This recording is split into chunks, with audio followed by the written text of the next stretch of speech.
Good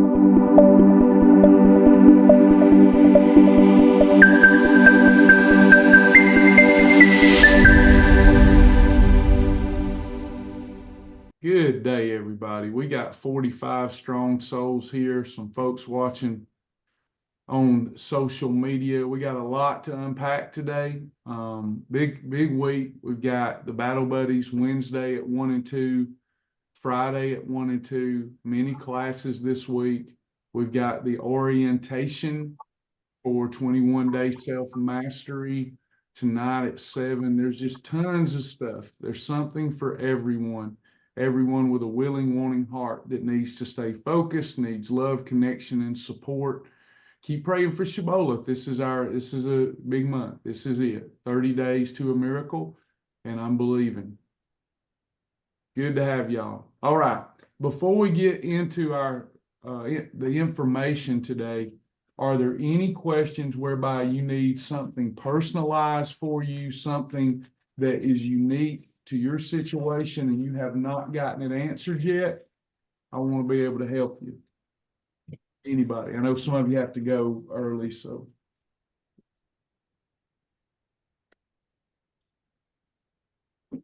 Don't forget to take your peak performance. I had to have blood work recently, and compared to my last blood work, so much better. And I only know I didn't change anything but peak performance. Just saying.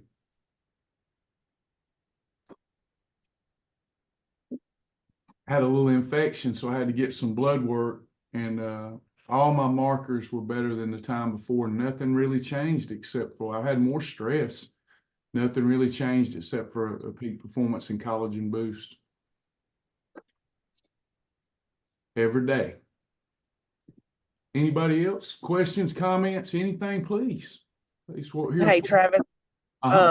My kit should be coming in the 24-day today. So I'm gonna be starting. I started the eating and the prayers and all that today, but I'm gonna start my supplements tomorrow. And I saw in there it said take your peak, but what I've got is what came in the Advocare set. So do I just take them in the evening? Yeah, you won't take peak right now. Okay. So we're waiting until day 25 to do that. So you're going to do the detox, and then you can do MNS to boost your metabolism. So we got you covered for 24 days. Okay. Yeah. You can take peak during the detox. You definitely don't need to take it when you're taking MNS. But okay, gotcha. Probably better just to save that until day 25 when we got everything working optimally, and then we can roll. All right. Anybody else?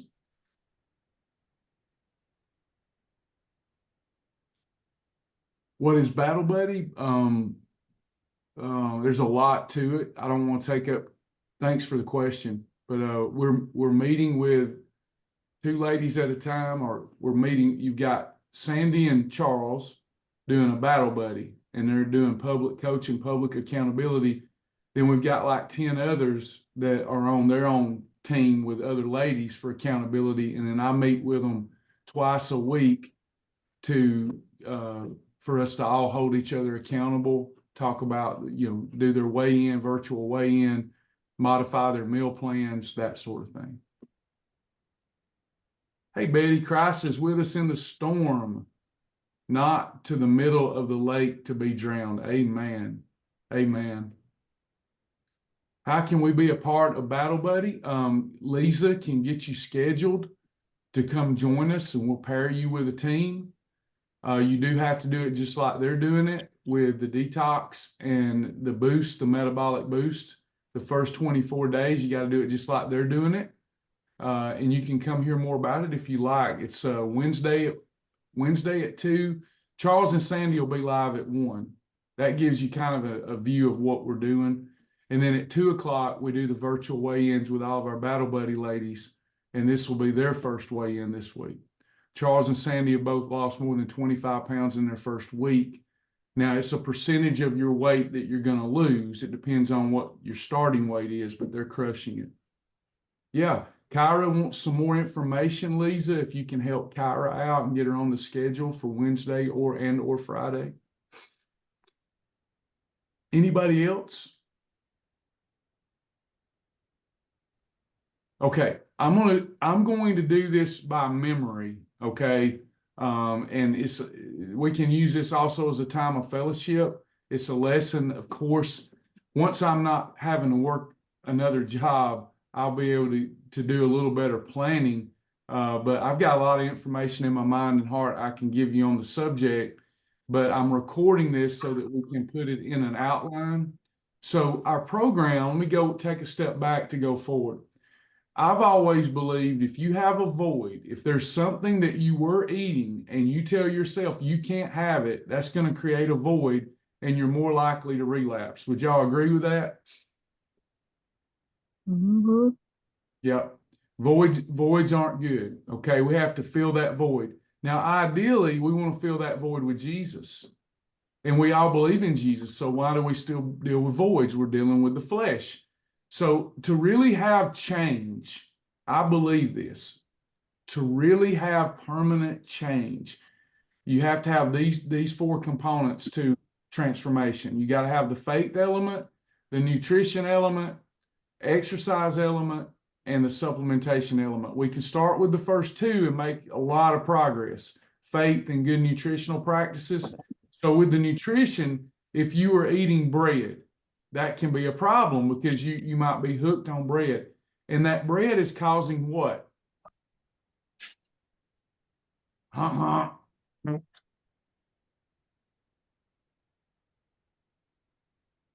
bus. That's right. You too. Thank you. And when the fat bus comes, the fat bus is as the fat bus does. So you got appetite going through the roof, you got fat storage taking place, and the efficiency of your fat burning is stopping for up to 2 days. Other things happen too that we don't like happening. So when I eat that white bread, that can be equivalent to 18 to 30 teaspoons of sugar from a metabolic standpoint. It's confusing. You look at the bread and it says no sugar, but it metabolizes like sugar. It's nothing but endosperm. And that is just instant absorption, and it's like instantly absorbing sugar. Now you're dealing with all those consequences of that. So what we done was, it's not that bread don't grow from trees. Bread's processed. Bread don't roam the earth. It's processed. So what we've done is take that evil, wicked thing that we all are accustomed to eating. We've taken it and we found breads that fit the bread formula. And those breads have enough protein and have enough fiber that we can somewhat negate the fat bus. It doesn't altogether negate it, but if you've went through that little insulin lesson I do, we're not constantly bumping it up. So again, reinforcing.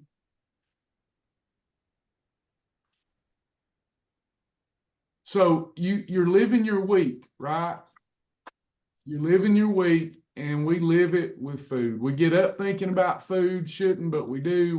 We go to bed thinking about it. So you got high insulin levels, can't lose weight up here.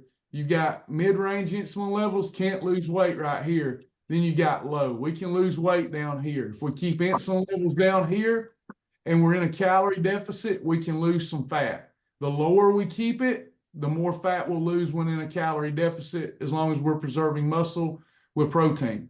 So what happens is, if I eat incorrectly on Sunday after church, went to the Cracker Barrel, didn't have my wits about me, I eat cornbread and I eat dessert banana pudding. So my insulin levels are up here. Okay. You're not losing body fat that way. You might lose some water or glucose, but you can't lose body fat. So now we're hitting Monday. Okay. And the insulin levels are tapering off slow. It's not like insulin brings blood sugar down rapidly, but insulin levels don't come down rapidly. They taper off. So on Monday, if I just have, 5 Pringles, I'm bumping it up a little bit. I didn't shoot it up here. I just had 5 Pringles, but because it was already up here, I bumped it right back up. And then on Tuesday, it's coming down a little bit, and I go to the Mexican restaurant for lunch, and I'm going to do right. I got a bowl of chicken soup with no rice that's approved, but I'm sitting across from Cheryl. Cheryl is eating chips. Now I get FOMO, fear of missing out, and I eat the chips. I didn't binge, but I bumped it back up. Do y'all see? So I'm just bumping, bumping, bumping, bumping. That's why we have a system of perfect days where, yes, the approved bread might bump it a little bit, but I'm keeping them down so low most of the time, I'm not bumping it way up here. You cannot lose body fat when insulin levels are up there. You've got to have the perfect day system where after 2 days, you're efficiently burning fat. If you so much as lick the cheese dust off a Dorito, treat it like that's a holiday and that it takes 2 days to get back in EFB. The only concession that I make for myself, I still mark it on my calendar the same way, but I know that if I went and got 15,000, I think the system even does this for you now, but I know if I go get 15,000 steps that I'm going to get the insulin level down if it wasn't a huge holiday. But I always treat it. I don't need, think about it. I don't need more than 6 holidays a month if I'm trying to lose weight. If I'm in maintenance, I don't need more than 12 times a month. I'll go right back into having a lifestyle of indulgence. When you're in maintenance, 12 days a month is too many, really. Even though you maintain your weight, you will lean right back into those old bad habits. So when we talk about the swaps, we put the foods in the categories, category 1 through 7. So let me throw out just a couple. Make sure we're all on the same page. Maybe somebody new watching, and you'll see how much you have to learn. Category 3 is a complex carb energy carb. Okay, somebody name me a category 3 food. Corn. Corn. Carrots. Carrots. Good. So you got corn that's a grain, carrots is not. Which one do you think's better for weight loss?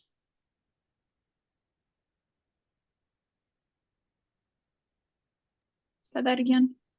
Which one would be better for weight loss? Category 3. Carrot. Carrots, because lower blood sugar impact means lower insulin impact. So we got category 3s. Category 5, that's fruit. So we got bananas, apples, oranges, all these different fruits. They cause a blood sugar elevation. Berries.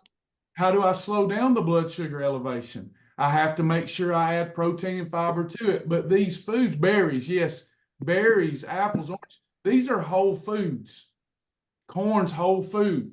So you got all these foods, your chicken breast for category 1, your green beans for category 2, your potatoes for category 3, your steak for category 4, your berries for category 5, for category 6, pinto beans, category 7's from shrimp, right? We got whole foods and we're learning to combine them. But a lot of the stuff that we eat as staples in the American diet, they're processed. They cause a problem. But if I try to say you can never eat cereal again in the beginning for someone, I may lose you. If I say you can never drink milk again, I may lose you. If I say you can never have a sweetener again, I may lose you. So we've got to know when we're putting a plate together and we need a condiment or we need a sweetener or we need a bread, we've got to know what to swap that for. So we're going to start with flour right now. How many of you love breaded and fried okra and breaded and fried shrimp and those kind of things? I love it. I love it. I love grilled shrimp. I love sauteed grilled shrimp or sauteed shrimp in some ghee butter. But every once in a while, I want it breaded and fried. I don't know if y'all do, but every once in a while, and some fried, like I love squash, stewed squash. But boy, it ain't as good as breaded and fried squash. So when I'm eating out and those things are there, like the okra, you go to Cracker Barrel and get some breaded and fried okra. What kind of day is that going to be if I eat breaded and fried okra? You can't fix it. There's no way. Holiday. That's right. There's no way to fix that. That flour that they're using, and then they're frying it in a bad fat, not an MCT. There's no way. That's just a holiday. But I'm craving it, and I make note that I'm craving it. And then at home, I want to bread it and fry it. I can have different batters bread and fried my okra, it's just as good and you'll feel better afterwards because you didn't get that huge insulin spike. So what are some breadings that y'all use on Planet Shibboleth that you can do that with at home? What are some breadings? Almond flour. Almond flour is a good one. What else? Carb Quick. Carb Quick's a great one. Coconut flour. Sherry says coconut flour is a good one. Any nut flour is good. Any nut flour. We have to be careful with having carbs with it, but any nut flour is good. Why would I need to avoid category 3 and 5 with a nut flour like almond flour?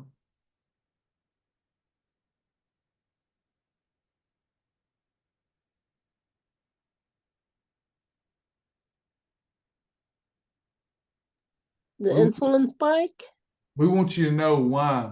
So if I have, let's say that I have potato with my fried okra and I battered it in almond flour, the potato is going to cause some fat bust, right?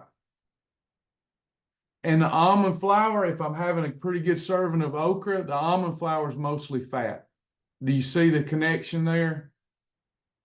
So like when I'm breading and frying in Carb Quick or almond flour that's high fat, then I'm eating something like breaded and fried shrimp, breaded and fried okra, breaded and fried squash. Y'all see what I did there? Then I ain't got to worry about the fat in those flours.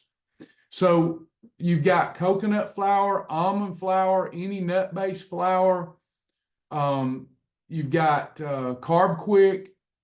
You've got Fiber Gourmet flour, FiberWise flour, Thorn Fiber Mend, Bob's Red Mill Low Carb Baking Mix. And if you're looking for more of a cornstarch, or not cornstarch, but cornmeal, then TVP makes an excellent substitute for cornmeal to give it that extra crunch.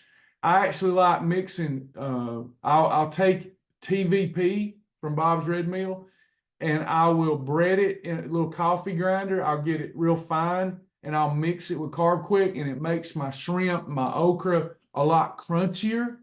So if you're looking for that like cornmeal texture, TVP does that really nice. And you can use it as a straight up flour too, but I like a blend.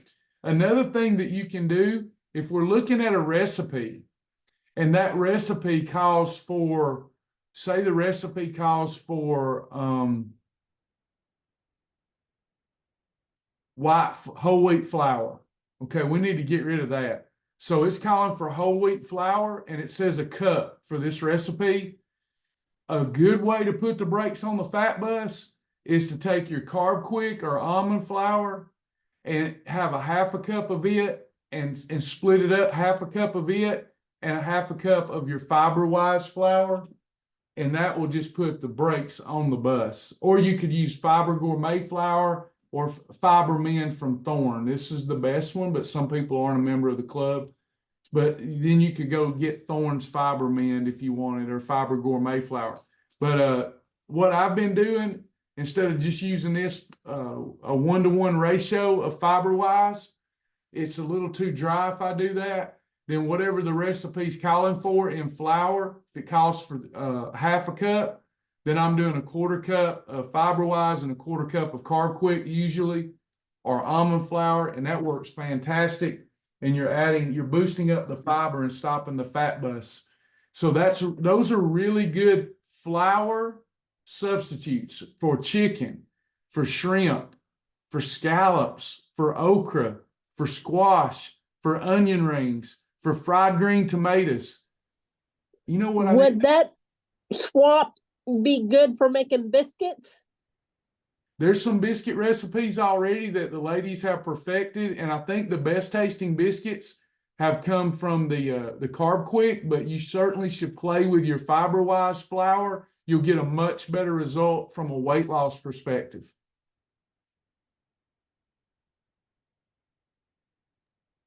Hey, Travis, Yes. I got a question. You were talking about you had to watch the nut flour, like the coconut and the almond flour, mixing it because of the fat. But the TVP, you don't have to worry about that, right? That's more like the Fiber Gourmet or the Carb Quick. Is that right? That's right. TVP is a 1+2. So Okay. it's a lean protein and a fibrous carb. And Bob's Red Mill has one that's not they have one that's not so genetically modified. Soy mostly is genetically modified. They have a really clean soy, and it's an exceptional tool for those that are trying to live more plant-based. It's a good meat replacement in dishes too. You'll see TVP recipes everywhere where they've replaced the meat with TVP because it's high protein, high fiber. Good question. Is that Karen?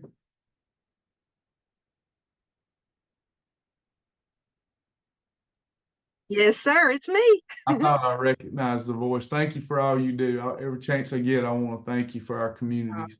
Thank you. You're welcome. So we can use Carb Quick for onion rings cooked in MCT? Heck yeah. If you hadn't, you're missing out. What I would do is, I'm on that next book, not the one that's coming out this month, that's getting ready to land on your doorstep that I hope you like. The next one, we're going to do some perfect pairings, and we're going to do some breaded and fried onion rings and tomatoes. Would that be cool? So what I like to do though, I don't like to use TVP straight up by itself. I like to mix it with Carb Quick. It just seems to taste better that way. And I love it with fried cheese sticks. You just take whatever you're doing and wash it in your egg white wash and then roll it around in your batter, salt and pepper it good. It's so stinking good, y'all. We miss out on so much. Yeah, I'm gonna need those recipes on paper, sir. Pretty please. Heck yeah. Kyra says, is there a better onion for you, red or yellow? They're all metabolizing pretty much the same. The general rule is any vegetable with color is better for you than with not color. That holds true with onions. That holds true with bell peppers. The more color, usually the better antioxidant capability it has. Anybody else? Experiment with these breadings and put some pictures in our group. Remember, this company, this program, this ministry is not built to be like the world. This is a community-driven effort. So you'll be blessed. Insert yourself into the community. Share what you're doing that's working for you and help and inspire other people. So that's our breadings. Now let's take a look at sweeteners. Anything that calls for a sweetener, you need a sweetener. I guess it's on my mind because I argued with a dietitian the whole weekend. She would not leave it alone. Please stop promoting artificial sweeteners. You impact so many people, and it just isn't good for a health and wellness coach to be promoting artificial sweeteners. What would you rather me promote? Processed sugar? Yes. Processed sugar and starch. And she agreed. Processed sugar and starch has led to the top 9 out of 10 leading causes of premature death being linked to obesity, which is linked solely to sugar and starch and trans fats. I'm in agreement. It would be better that you never sweeten your food until you get into maintenance, and then you use organic local honey. Do we want you using organic local honey when you're trying to lose weight?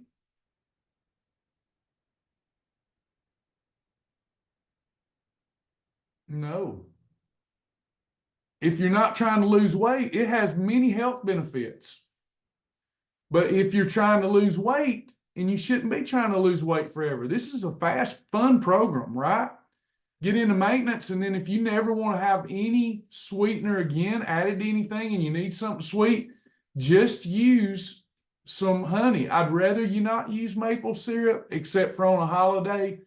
But we could make a case that organic maple syrup kind of rivals honey. You know, if we were dealing with somebody on in a maintenance situation, not trying to lose weight, it's a good conversation to have if we can limit the portion of it and only have it with food and not beverage. Why would I not want to have honey or maple syrup with beverage and only with food? Does anybody know? Just reverse engineering that logic.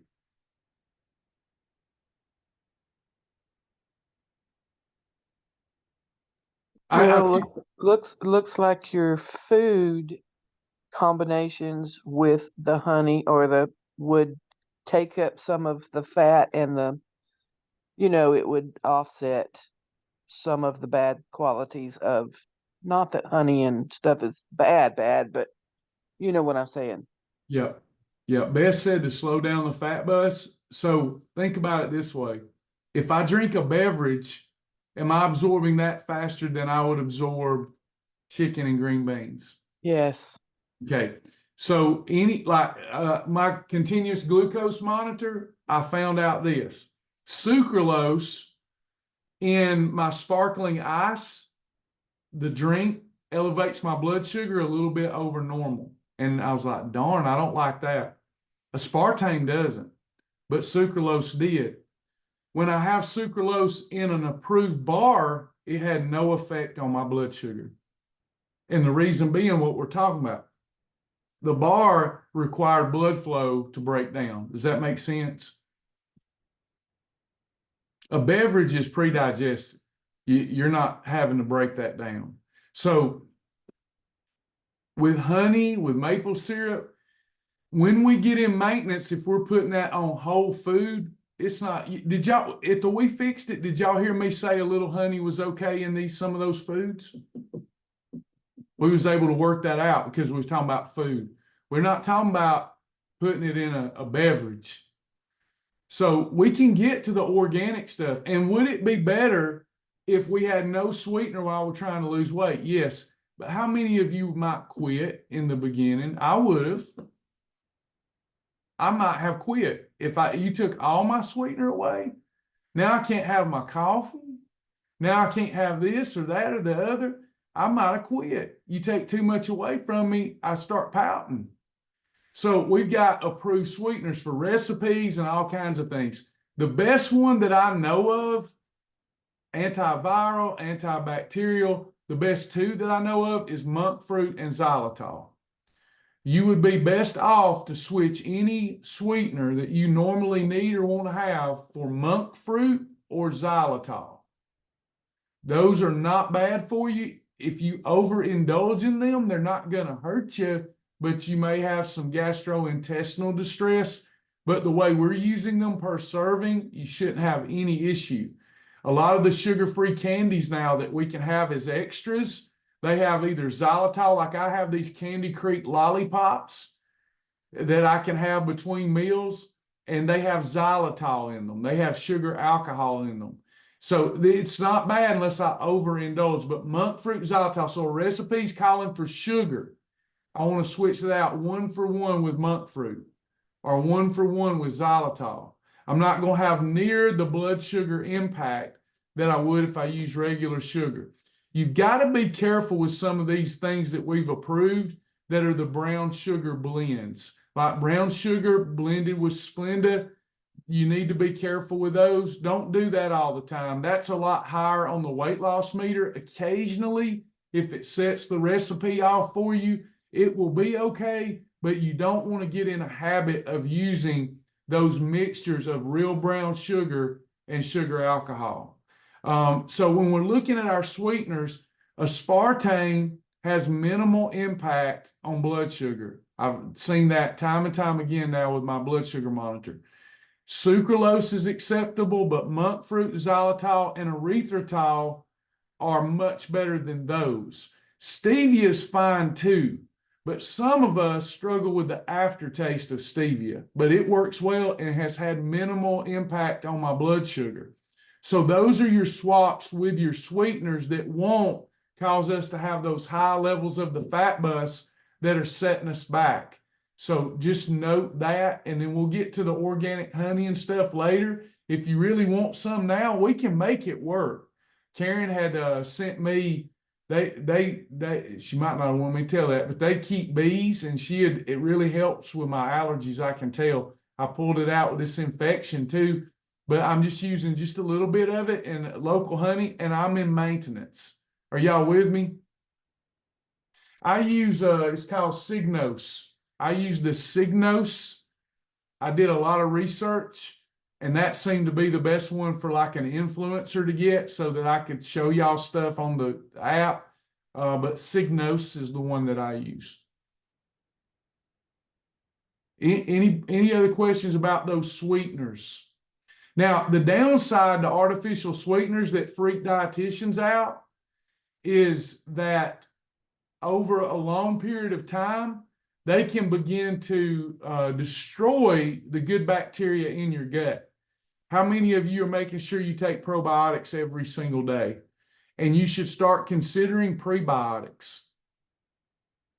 Make sure you do that. That can kind of help offset some of that while you're in the weight loss phase. The new Florify from Peak Performance is amazing. Questions, comments, anybody got anything they want to share before we move past this subject matter? Travis, I was wondering, I made a recipe. I can't find xylitol in our area here. Is there a recommendation on where to get that? I did see monk fruit though. I didn't know you could substitute that or xylitol for the. Yeah, I prefer monk fruit, but you can get xylitol off of Amazon. Amazon, okay. And is that the sweetener that's in those little candies that we get from the Shibby shop that we like? Is it xylitol? What's in that? I don't remember. Whatever it is, I know I had 2 of them in a day, and I walked past the little bowl, instead of the M&Ms, I put those out, and I had grabbed a 3rd one, and oh my. Now I didn't eat them all right together, but I had 3 in a 1-day period of time, and my tummy was not even liking that at all. So Yeah. I have to be careful. Are you talking about Help Smart peanut butter patties? Yes.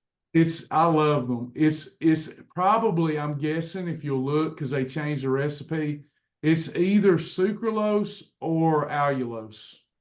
Okay. Yeah, we don't have them in the house right now because I said, well, when I get to maintenance, that'll be a reward. I'll have one of those every now and then, but they were too tempting to be there. Yeah, they're so good, and I think they may have moved to allulose on those. Okay. All right, I'll look on Amazon. Thank you. You're welcome. Is the pre and probiotic in Total Peak Performance, or do we need to add that as an extra? It's already in the new Peak Performance, and now I'm so proud of them because they just keep upping their game. Now you put it in the fridge so that you can maintain more of those active cultures.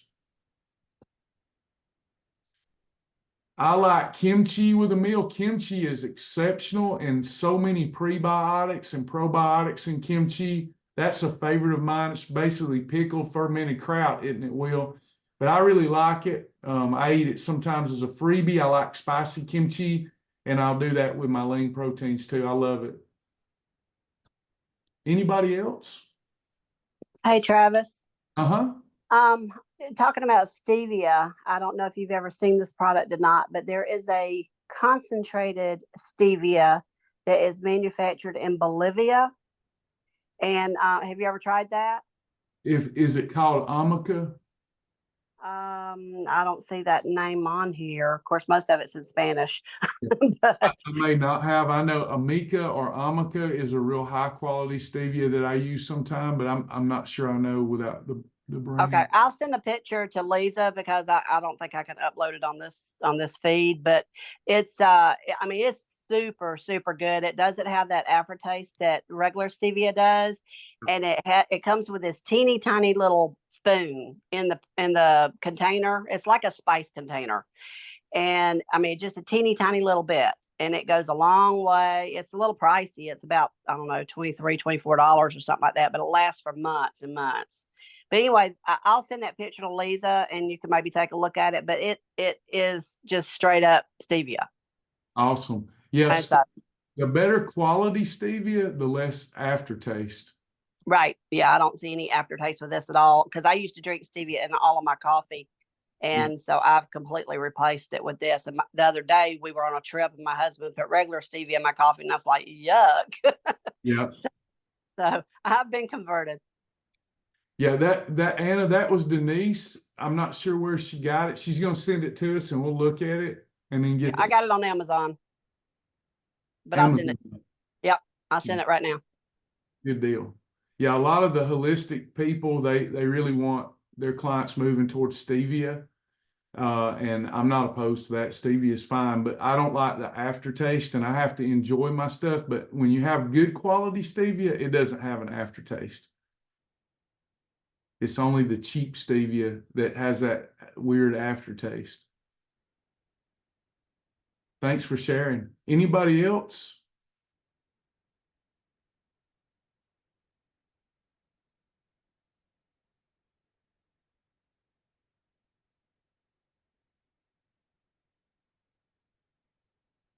The other thing, again, y'all are no stranger to this final topic, and that's your cooking fats. At home, it is so important. I'm seeing more and more people not using these. And especially when I talk to them and ask them and I'm trying to figure out what is going wrong, and they typically are using olive oil. When you're at home, you can't do it at a restaurant, but hopefully you're not eating out every day. When you're at home, you need to get your mind around switching to 100% MCT oil. There's really there's nothing else you should be doing until you get the weight off. We can make the case for ghee butter. It's hard for me to even make the case for coconut oil if somebody's serious about losing weight because it's still 33% LCT, but it'll work in a pinch. But MCT oil, ghee butter, coconut oil, these will not alter the category that your food is in. So I'd move toward them. If you really like hemp and you're into its many benefits, we can also go with hemp oil. But we need to be at home when we're cooking and frying. We need to learn how to be masterful at using those in our recipes. But again, 100% MCT oil, it has almost no propensity to be stored on the body as fat. And that's what we're trying to do. We're trying to eliminate those extra calories that are easily stored as fat. And I know you can't do it when you're eating out. So when you're eating out and you're in the weight loss mode, and you're trying to have a perfect day, it's not anniversary, it's not an earned holiday, then make sure, because they're cooking in vegetable oil or olive oil, make sure that you're not having any 3s or 5s on that plate if you're trying to be perfect. It's the kiss of death. Restaurants will get you every time if you eat out a lot. When you go to that Mexican restaurant, they're not using MCT oil. And if you're adding on some French fries and things like it's just terrible.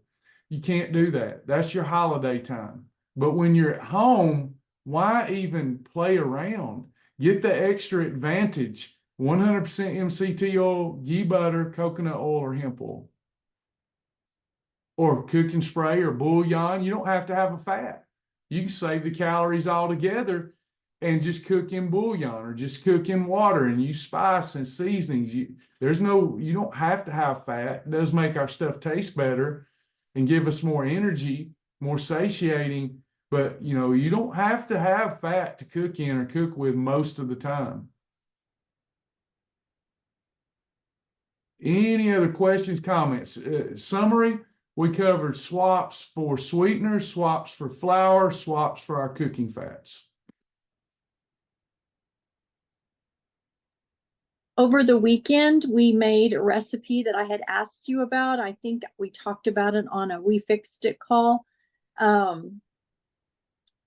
It was a family recipe, and we choose to use hamburger or the beef instead of lamb. And so I had my 96% lean ground beef, and I made some for my husband with the bulgur wheat, and I used the hemp hearts in mine. And then we put a little bit of pepper in it and a little bit of mint and just a dash of onion for flavor. And so we have to fry those little patties. And so I used the MCT oil and I fried them up. I could not tell the difference. Yeah. I know what it tastes like using the bulgur wheat in there that's been soaked. And I had my little patty and I put a little mustard on it.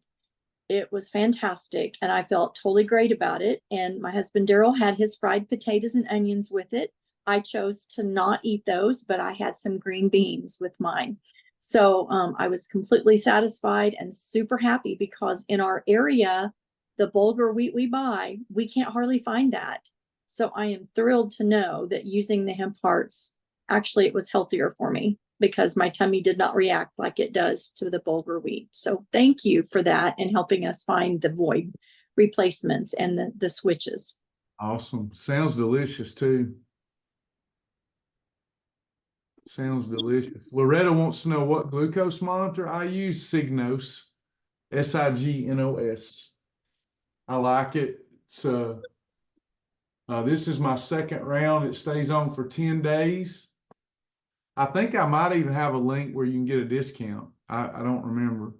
I did it more because of trying to influence and come up with creative content that I can do more of in the future. I'm just getting used to it and how it works in the app, but Signos is the one that I use.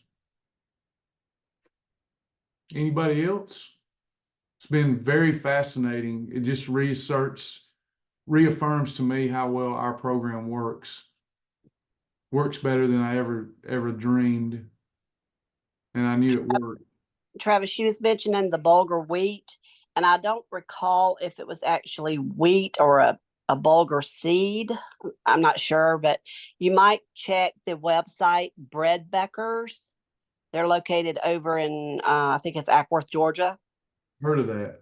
So there's a good chance that they would probably carry something like that, because I've bought bulgur there before. Nice.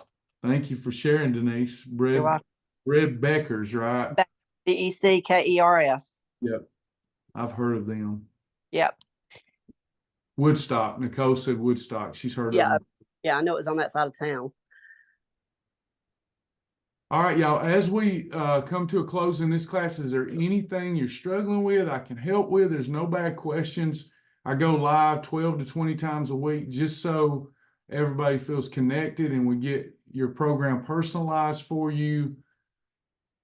Anything I can do to help, or something you're not satisfied with, you can hit the Q&A button and let me know, and I won't call your name, even if you want to get on to me.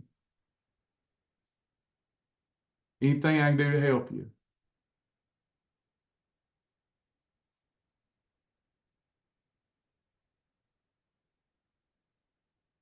All hearts and minds clear. Everybody satisfied?